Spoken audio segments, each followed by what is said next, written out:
Hello student, welcome back to my channel accounts by एकता।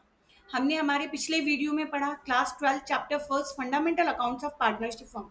इसमें हमने पढ़ा व्हाट इज पार्टनरशिप, पार्टनरशिप क्या होती है, उसके फीचर्स क्या होते हैं, एलएलपी क्या होता है, पार्टनरशिप के डीड क्या होती है, कौन से रूल्स हैं जो पार्टनरशिप डीड की एब्सेंस में एप्लीकेबल होते हैं, पी&एल एप्रोप्रिएशन अकाउंट क्या होता है, उसका फॉर्मेट क्या होता है और उसमें कौन कौन से आइटम्स आते हैं।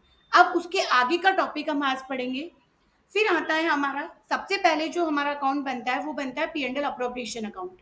उसके बाद नेक्स्ट जो अकाउंट हमारा बनता है वो बनता है कैपिटल अकाउंट। अब कैपिटल अकाउंट क्या है? What is capital account? Capital account का मतलब है कि पार्टनर्स बिजनेस में जब एंटर करते हैं, फर्म में जब एंटर करते हैं, तो वो कितनी कैपिटल लगाते हैं, कितनी पूंजी वो लगाते हैं, this is called capital account. इस कैपिटल अकाउंट भी दो तरह के होते हैं हमारे। जब एक फिक्स कैपिटल होती है, एक होती है फ्लक्चुअस कैपिटल। जब होती है फिक्स कैपिटल, इट मीन्स उनकी कैपिटल बिल्कुल फिक्स होती है। ऐसी सिचुएशन में फर्म में दो अकाउंट मेंटेन किए जाते हैं। एक किया जाता है कैपिटल अकाउंट और दूसरा किया जाता है करंट अकाउंट। कैपिटल अकाउंट जो होता है वो बेसिक सिर्फ कैपिटल से रिलेटेड जितने भी ट्रांजेक्शन होते हैं उनसे रिलेटेड होता है, और दूसरा होता है करंट अकाउंट। करंट अकाउंट में हमारे सारे ट्रांजेक्शन्स जो हम करते हैं, जो पार्टनर्स को रिसीव होता है या जो पार्टनर्स कंपनी को देते हैं, वो सारे अकाउंट उसमें दिखाए जाते हैं। अब पार्टनर्स जब फिक्स कैपिटल होती है तो हमारे दो अकाउंट बने। सबसे पहले बना पार्टनर्स कैपिटल अकाउंट। इसका परफॉर्मा है, इसमें वही डेबिट साइड होता है, एक क्रेडिट साइड होता है। डेबिट साइड में आपके जितने भी पार्टनर्स हैं अमाउंट के कॉलम में उन पार्टनर्स के अलग अलग कॉलम बनाए जाते हैं। सबसे पहले आता है कि जो भी हमारा ओपनिंग बैलेंस है पार्टनर्स कैपिटल का, यानी जितनी कैपिटल उन्होंने लगाई वो ओपनिंग कैपिटल कहलाती है। उसे हम बैलेंस बीडी के नाम से शो करते हैं, जो पार्टनर्स कैपिटल अकाउंट के क्रेडिट साइड में दिखाया जाता है। यदि पार्टनर्स ने in mid of the financial year यदि कोई एडिशनल कैपिटल भी लगाई है तो वो एडिशनल कैपिटल के नाम से बाय कैश या बाय बैंक के नाम से कैपिटल अकाउंट के क्रेडिट साइड में शो की जाती है। यदि उन्होंने अपने पर्सनल यूज के लिए कोई कैपिटल विड्रॉ की है तो वो टू कैश या बैंक के नाम से पार्टनर्स कैपिटल अकाउंट के डेबिट साइड में शो होती है। जिस पार्टनर ने जितनी कैपिटल विड्रॉ की है उसके अमाउंट के कॉलम में उस कैपिटल को शो कर दिया जाता है। फिर उसके बाद इनका बैलेंस निकाला जाता है, जो बैलेंस हमेशा डेबिट साइड में आता है, जिसे बैलेंस ईडी के नाम से शो किया जाता है, एंड पार्टनर्स कैपिटल अकाउंट को बंद कर दिया जाता है। फिर हम बनाते हैं partners current account. Partners current account में कैपिटल को छोड़कर बाकी सारे आइटम्स आते हैं, यानी पार्टनर्स ने कितने ड्राइंग्स की है, पार्टनर्स ने कितना इंटरेस्ट ऑन ड्राइंग्स दिया है, पार्टनर्स ने को कितना प्रॉफिट रिसीव हुआ है, पार्टनर्स को कितनी सैलरी मिली है, कितना कमीशन मिला है, करंट अकाउंट का ओपनिंग बैलेंस कितना है, डेबिट बैलेंस उनका क्लोजिंग बैलेंस कितना है, उन्हें कितना प्रॉफिट हुआ है, कितना लॉस हुआ है। ये सारे जो आइटम है वो सारे आइटम हमारे पार्टनर्स करंट अकाउंट में शो किए जाते हैं।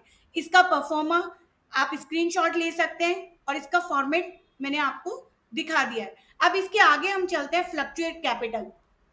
फ्लक्चुएट कैपिटल का मतलब ये होता है कि वो कैपिटल होती है या इसके अंदर सिर्फ एक अकाउंट बनाया जाता है जिसमें आपके कैपिटल के साथ साथ एवरी पार्टनर्स को जितना भी रिसीव होता है, जितने भी एडजस्टमेंट किए जाते हैं, just like that interest on capital, share of profit and loss account, interest on drawings, commission, salary, जितने भी सारे एडजस्टमेंट है वो सारे एडजस्टमेंट सिर्फ एक ही अकाउंट में किए जाते हैं और वो एक ही अकाउंट बनाया जाता है, वो कहलाता है हमारा पार्टनर्स कैपिटल अकाउंट। इसका फॉर्मेट हमने ये रहा, पार्टनर्स कैपिटल अकाउंट। इसमें सिर्फ चेंजेस इतना होता है कि जब हम फिक्स कैपिटल बनाते हैं तो कैपिटल को हम कैपिटल अकाउंट में दिखाते हैं और एडजस्टमेंट को हम करंट अकाउंट में दिखाते हैं। लेकिन इसमें कैपिटल एंड एडजस्टमेंट बोथ सिर्फ एक ही अकाउंट में शो किए जाते हैं। इसका फॉर्मेट भी मैंने आपको दे रखा है, इस फॉर्मेट को आप स्क्रीनशॉट ले सकते हैं। एंड द नेक्स्ट, अब नेक्स्ट जो आता है हमारा वो आता है इंटरेस्ट ऑन ड्राइंग्स। अब इंटरेस्ट ऑन ड्राइंग्स यानी ड्राइंग्स को जो इंटरेस्ट जो ड्राइंग्स करते हैं पर्सनली पार्टनर्स अपने पर्सनल यूज के लिए जो पैसा बिजनेस से निकालते हैं, इस पर उन्हें फर्म को ब्याज देना पड़ता है, इंटरेस्ट देना पड़ता है। तो वो इंटरेस्ट की कैलकुलेशन कैसे की जाती है, उसके क्या क्या मेथड है? तो सबसे पहला मेथड आता है सिंपल मेथड। सिंपल मेथड में सीधी सी बात है कि आपको जो अकाउंट निकालना पड़ता है, जो अमाउंट निकालना पड़ता है, वो amount of drawing into rate upon 100 into month upon 12, यानी कितनी अमाउंट आपने ड्राइंग्स की, क्या रेट से उस पर इंटरेस्ट पे कर रहे हैं आप, उसके अलावा कितने मंथ का इंटरेस्ट आपको पे करना है, यानी आपने कब ड्राइंग विड्रॉ करी थी, कब पैसा विड्रॉ किया था आपने, उस पैसे का कितने मंथ का, जब तक फाइनेंशियल ईयर बंद होता है, क्लोज होता है, तब तक का आपको इंटरेस्ट पे करना होता है फर्म को।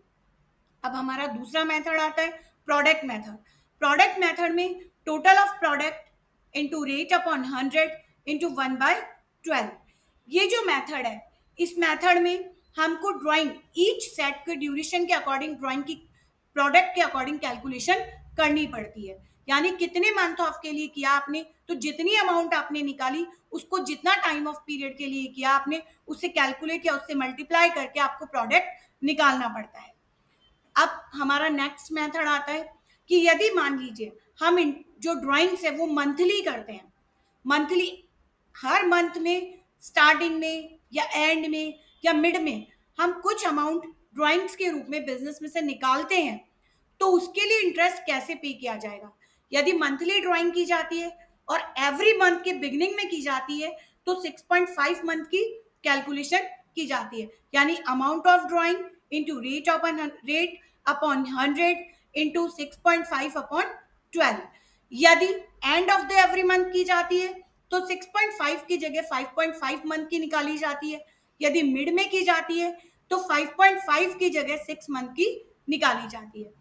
उसके बाद आता है यदि मान लीजिए आप ड्राइंग की अमाउंट जो है इक्वली हर क्वार्टर के एंड में निकालते हैं, हर quarter it means 3 months of period, हर क्वार्टर के अंत में निकालते हैं, तो कैसे निकालेंगे।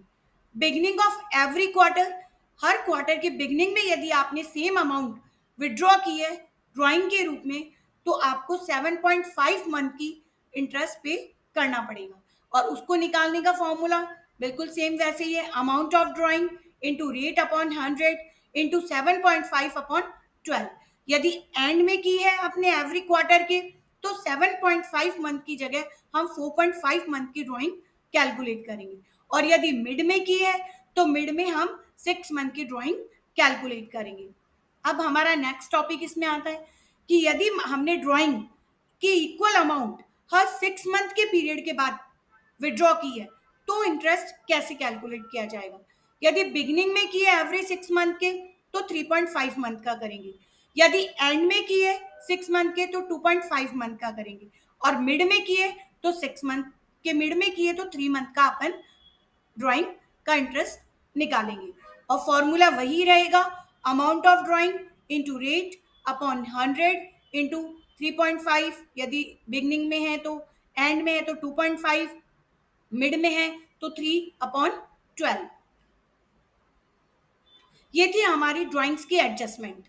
उसके बाद जो हमारा नेक्स्ट टॉपिक आता है, वो नेक्स्ट टॉपिक आता है हमारा पास्ट एडजस्टमेंट का। अब पास्ट एडजस्टमेंट क्या होते हैं, या इन्हें ये कह सकते हैं हम adjustment in the closed account. ये वो एडजस्टमेंट होते हैं कि जब हम फाइनेंशियल डाटा बना चुके होते हैं, फाइनेंशियल स्टेटमेंट बना चुके होते हैं, उसके बाद भी कुछ एडजस्टमेंट या कुछ ऐसी चीजें होती है जो हमारी लिखने से रह जाती है, जिन्हें हम करना भूल जाते हैं, तो उनके एडजस्टमेंट के लिए ये पास्ट एडजस्टमेंट किए जाते हैं।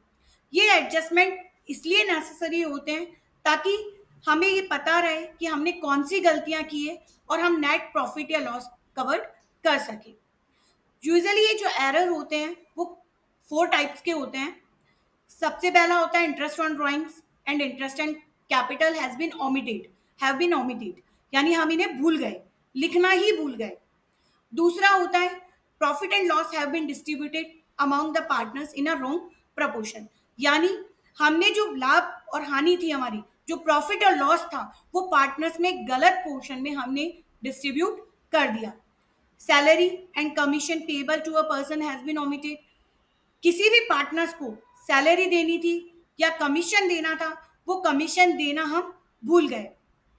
When profit sharing ratio has been alerted with effect from some past due date, और कई बार ऐसा भी होता है कि जो प्रॉफिट होता है उस प्रॉफिट को हम गलत डिस्ट्रीब्यूट कर देते हैं, पास्ट ड्यू डेट पर कर देते हैं, डेट में कोई गलती कर देते हैं, तो इन सबको चीज सही करने के लिए हम पास्ट एडजस्टमेंट करते हैं। ये जो एरर्स होते हैं, ये एरर्स दो तरह से रेक्टिफाई किए जाते हैं, by passing single adjustment entry and by passing separate adjustment entry. अब आता है गारंटी ऑफ अ पार्टनर्स।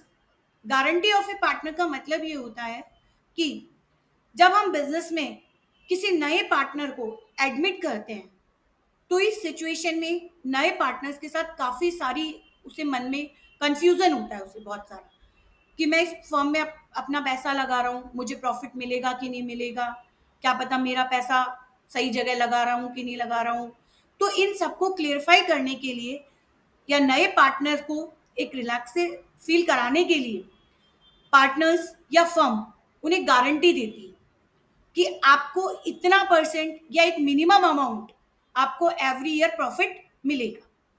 अगर नहीं मिलता है तो वो, यदि फर्म गारंटी लेती है तो फर्म पे करेगी, और यदि पार्टनर गारंटी लेता है तो वो पार्टनर आप उसको पे करेगा। अब ये जो गारंटी होती है वो टू टाइप्स की होती है, by the firm, by one या मोर पार्टनर।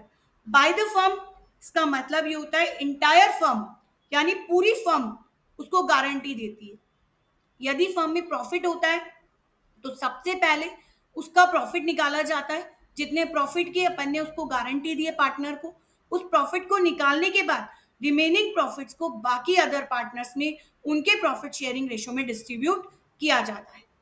बाय सेकंड मेथड जो हमारा है, बाय वन और मोर पार्टनर्स, इसमें एक स्पेसिफिक पार्टनर्स के द्वारा गारंटी दी जाती है। ऐसे सिचुएशन में प्रॉफिट को पहले सबके प्रॉफिट शेयरिंग रेशो में डिस्ट्रीब्यूट कर दिया जाता है, फिर जिस पार्टनर ने गारंटी ली है उस पार्टनर के प्रॉफिट में से यदि गारंटी में के प्रॉफिट की अमाउंट कम होती है तो जितनी कम है वो अमाउंट वो गारंटी देने वाला पार्टनर, जिसको गारंटी दी जाती है, उस पार्टनर को अपनी अमाउंट में से पे करता है। Thank you student. हमारे आज के इस वीडियो के साथ ही हमारा ये चैप्टर यहीं खत्म होता है। अगर इससे रिलेटेड आपको कोई भी डाउट है तो आप कमेंट बॉक्स में मुझे टाइप कर सकते हैं, मैं आपका डाउट क्लियर करूंगी। और अगर आपको मेरा ये वीडियो पसंद आया तो like, share and subscribe, and also follow my Instagram account for further update. Thank you.